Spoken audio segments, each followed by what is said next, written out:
Hi అండి, ఎలా ఉన్నారు? అందరూ బాగుండాలని కోరుకుంటూ, వర్షాకాలం వచ్చిందంటే తాటి పండ్ల సీజన్ అండి. ఈ పండు ఎక్కడన్నా ఉందంటే దీని సువాసన చాలా దూరం వరకు తెలిసిపోతుంటుంది. తాటి పండు ఉంది అంటే ఎవరింట్లో ఉన్నా ఎక్కడున్నా తెలిసిపోతుంది.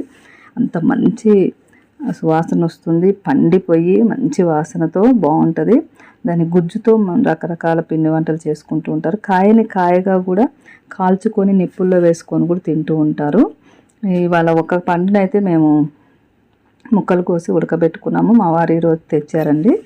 మిగిలిన వాటికి పైన పొట్టంతా తీసేసి ఆ గుజ్జు తీసి పెట్టుకోవడానికి చేస్తున్నారు. ఇలా కొట్టడం వల్ల ఏమవుతుందంటే ఆ పీచులో ఉండే గుజ్జు అంతా మెత్తపడి మనం తీసినప్పుడు ఆ పల్పు మంచిగా వస్తుంది అన్నట్టు. ఇలా అన్నిటినీ ఒకసారి ఇలా సెట్ చేసి పెట్టుకున్న తర్వాత ఒక మామూలుగా అయితే ఊర్లలో అయితే సలుగుడని ఒకటి ఉంటుందండి. అంటే కర్రతోనే వీ షేప్లో చేసుకొని చేస్తారు. దాంతో బాగా వస్తుంది. అది ఇక్కడ మనకి అవైలబుల్ లేదు కాబట్టి మామూలుగా పిండి వంటలకు వాడే జల్లిగంట లాంటిది ఇలాంటి దాంతో తీస్తుంటే కూడా చాలా బాగా వస్తుంది. లాస్ట్ ఇయర్ కూడా మేము దీంతోనే తీసాము.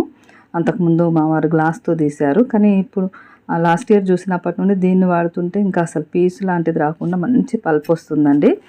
ఇలా మీరు కూడా మీ చిన్నతనంలో తిని ఉన్నా ఇప్పుడు తినేవాళ్ళు ఉన్నా తప్పకుండా కామెంట్ చేయండి. ఎంతమంది తాటిపండు గుజ్జుతో పిండి వంటలు చేసుకొని తింటారు?